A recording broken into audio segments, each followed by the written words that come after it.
है, अब इन सवालों में क्या अप्रोच आपकी होनी चाहिए, किस तरीके से देखना होता है। तो सबसे पहले जो शब्द है उसको हम लोग लिखेंगे कि हमारे पास शब्द है DAGUGHTER, इसके जो क्रम है D4 A1 U21 G7 है H8 है T20 है E5 है R18। अब हमें आगे और पीछे दो यहाँ पे चीजें लिखी हुई है, क्या लिखा हुआ है आगे और पीछे, इसका मतलब क्या है? आगे का मतलब है फॉरवर्ड क्रम, किस तरीके से आगे हम लोग देखेंगे। फॉरवर्ड हम कैसे देखेंगे, ध्यान से देखो, गिनती बढ़ते क्रम में होनी चाहिए। क्या कहा मैंने? गिनती बढ़ते हुए क्रम में, मैचिंग ढूंढो। तो शुरुआत में 4 है, 4 से बढ़ते क्रम में गिनती 5 6 7, 7 के नीचे 7 मैचिंग हो गई। तो सर यहाँ पे 4 आया है डी के लिए, 7 आया है जी के लिए, इनके बीच में वही अंतर है जो अंग्रेजी वर्णमाला में होता है। ठीक है, 4 से 5 6 7 8, 4 और 7 में था, 4 और 8 में भी है सर हमारे पास में, डी और एच में भी है। आगे देखो 9 10 11, तो 4 से हमने गिनती करी, 2 जगह मैचिंग मिल गई, यानी कि 2 ऐसे पेयर हैं। अब एक से वही चीज दोहराओ, 2 3 4 5 6 7, कोई मैचिंग नहीं है। 21 से तो बड़ा ही नहीं, आगे हमारे पास 22 23 24 25 26, 7 से देखो 8, तो 7 के बाद 8 आया है, यहाँ भी हमारे पास जी के बाद एच, एक पेयर है 9 10 11, 8 से देखो 9 10 11, 20 से देखो 21 22, 5 से देखो 6, तो हमारे पास में ये 3 पेयर यहाँ पे बने। आगे के क्रम में 3 ऐसे युग्म हैं जिन युग्मों के बीच में वही अंतर है जितना अंग्रेजी वर्णमाला के अंदर होता है। तो इसे कहते हैं अग्रणी, यानी कि फॉरवर्ड क्रम में चेक करना ऐसे पेयर। बैकवर्ड ऑर्डर क्या होता है, पीछे का क्रम या बैकवर्ड क्या होगा, देखिए किस तरीके से चेक करते हैं।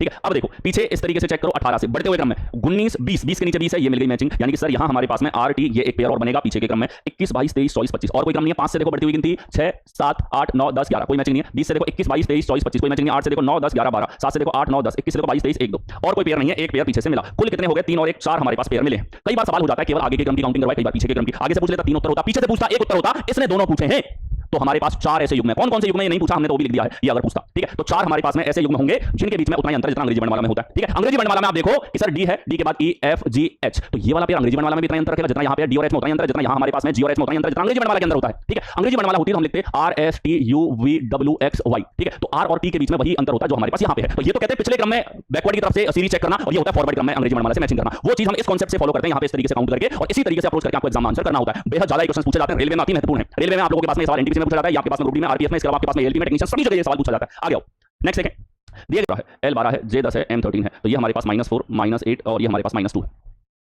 ठीक है, तो अब देखो यहां हम लोग देखें तो ये हमारे पास पहले से पहले में संबंध था। इधर चेक करो Z से B में माइनस का 4 तो नहीं है कि सर यहां तो ये लॉजिक नहीं लगा, ये लॉजिक नहीं है, तो फिर हमने कहा फिर से देखा जाए L J M। ठीक, यहाँ और क्या लॉजिक है, 16 से 13 माइनस का 3 है, इधर माइनस का 8 है, इधर हमारे पास माइनस का 3 है, ये लॉजिक है क्या? ठीक है, तो जैन में देखो इससे आया है BWN, लॉजिक मैच करना है। इधर इधर वो लॉजिक नहीं है सर, ये वाला लॉजिक भी नहीं है। और देखो और क्या लॉजिक है हमारे पास में। ठीक है, तो अब देखो पी का विपरीत हमारे पास में होता है, के आर का विपरीत होता है आई, ओ का विपरीत होता है एल। यहाँ देखोगे 11 से 12 प्लस का 1 है, 9 से 10 प्लस का 1 है, जे से एल प्लस का 1 है, क्योंकि हमने देखा कि यहाँ हमारे पास पहले से पहले में डायरेक्ट लॉजिक नहीं दिख रहा, पहले से आखिरी में डायरेक्ट लॉजिक नहीं दिख रहा, विपरीत के साथ संबंध है। बहुत जबरदस्त ये सवाल है, मार्क कर लो। ये वो क्वेश्चन जिनमें हमारे पास में पहले बहुत कम सवाल पूछे गए थे, 2022 से 23 23 24 24 25 के सेशन में बहुत ज्यादा प्रश्न पूछे गए हैं। ठीक है, और ऐसा पैटर्न है जिसमें अटेम्प्ट भी स्टूडेंट का बहुत कम रहा है, तो रिवीजन वाला है, मार्क करेंगे। अब देखो अपोजिट लो, जेड का अपोजिट हमारे पास में हो जाएगा ए, ई का अपोजिट होगा बी, एन का अपोजिट होगा एम। अब ध्यान से देखो प्लस के 1 का लॉजिक है। ठीक है, यही लॉजिक फॉलो करना है, तो ठीक है सर हम देखेंगे। यहाँ के से हो जाएगा हमारे पास एल, एल से होगा एम, पी से हो जाएगा हमारे पास क्यू। इनमें देखा जाए प्लस का 1 प्लस का हमारे पास 3 यहाँ नहीं, ये n से हो जाएगा ओ, y से z, z से a, प्लस का 1 करें, प्लस का 1 है, ये प्लस का 1 नहीं है, प्लस का 3 है। आगे देखो अपोजिट है t, अपोजिट है हमारे पास में f और n का अपोजिट m है। इनमें देखो प्लस का 1 है, प्लस का 1 है, प्लस का 1 नहीं है, इसको तो आंसर होना पड़ेगा। n में देखो e। ठीक है, एलजेड पैटर्न इस तरीके से मैच करना होगा। हल्का सा समय टेकिंग के सवाल हो जाते हैं, लेकिन अपोजिट लेटर के ऊपर ऑपरेशन लगा है, ये भी अब के एग्जाम में एकदम व्यापक लॉजिक है। अपोजिट करके लॉजिक लगा दिया, या घटते हुए क्रम में बढ़ते हुए क्रम में रखने के बाद लॉजिक लगा दिया। इस तरह के बेहद ज्यादा सवाल रिसेंट एग्जाम में पूछे गए, थोड़ा सा हटके हैं, जैसा ट्रेंड आप लोगों का चलता आया है। आगे बढ़े, अगला देखो, तो यहाँ हमारे पास निम्नलिखित में से कौन सा पद दी गई श्रृंखला को तार्किक रूप से, और सी हमने लिख दिया, यहाँ बी लिखा है हमने 41।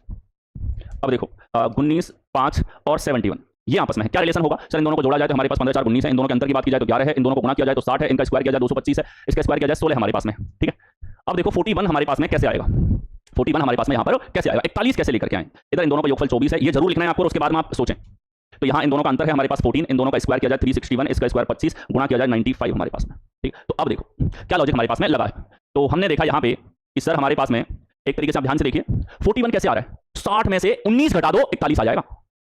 इधर देखो 95 में से 24 घटा दो। ठीक है, यानी लॉजिक क्या है, ए और गुणा सी जो है इसमें से ए प्लस सी घटा दो तो बी आ जाएगा। बहुत बेहतरीन लॉजिक।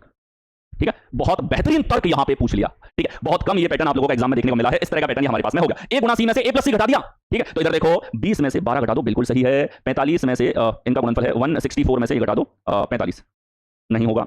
इधर 13 दिया 39 में से 16 घटा दो, नहीं। इधर 132 में से 47 घटा दो, नहीं। ठीक है, केवल ए में हमारे पास ये फॉलो हुआ है। बहुत बेहतरीन पैटर्न, लेकिन मैं कह दूं पेन और दिमाग एक साथ चलाओगे तो ही ये सवाल होंगे। ठीक है, मैं आपको ये बहुत अच्छे लेवल पे सलाह दे रहा हूं। अगर आप चाहते हो कि सवाल शुरू हो कुछ सेकंड में निपट जाए, ठीक है, अगर आप ऐसे रहोगे नहीं मैं तो नहीं लिखूंगा, मैं तो सोच के आंसर करूंगा, मैं तो कर देता हूं, लेकिन आपके एग्जाम में आपके पेपर में आपसे नहीं हुआ और उस एक सवाल से सिलेक्शन रुक गया तो आप कहोगे हम बलराम सर ने चेताया था हमको। ठीक है, आपको हजारों पेपर सॉल्व करने के बाद में बेस्ट राय मैं देता हूं, बेस्ट सजेशंस आपको मिलते हैं, बेस्ट एनालिसिस आपको मिलता है। क्या करना है, अगर मैंने कह दिया करना है तो आप ये समझ लो कि मैं एक आध 2 या हजार पेपर नहीं करा, मैं कई हजारों पेपर करवा चुका हूं आप लोगों के, तब आपसे ये कह रहा हूं। ठीक है, 30 40 हजार क्वेश्चन आपको करा के फिर आपसे बात कर रहा हूं। इस आंकड़े के आसपास नहीं है पूरा यूट्यूब हो या कोई भी सोशल मीडिया हो। तो इसीलिए आपको जो कह दिया उसको पत्थर की लकीर समझो। मैंने कहा पेन और दिमाग साथ में चलाओ, हमेशा मिनिमल टाइम में आंसर पे पहुंचोगे और आपको जरूर करना है ये चीज, हमेशा आंसर पे आओ। आ गया नेक्स्ट देखें। तो निम्नलिखित में से कौन सी संख्या दी गई श्रृंखला में 55 104 140 165 अगली होगी? संख्याओं को हमने देखा सर धीरे धीरे बढ़ रही है, लगभग बराबर के अंतर से बढ़ रही है, गुणा नहीं दिख रहा सर इसमें, लेकिन अंतर चेक करेंगे। तो चलिए देखें, हमने सवाल लिखते लिख लिया 104 140 165 और अगला, फिर अंतर लिखते हुए चले कि सर यहाँ अंतर कितने का 45 और 4 49 का, यहाँ अंतर कितने का है कि सर 36 का है, यहाँ अंतर कितने का है कि सर 25 का है। ठीक है, जैसे अंतर लिखा तब खेल खत्म सवाल का, अंतर लिखते खेल खत्म।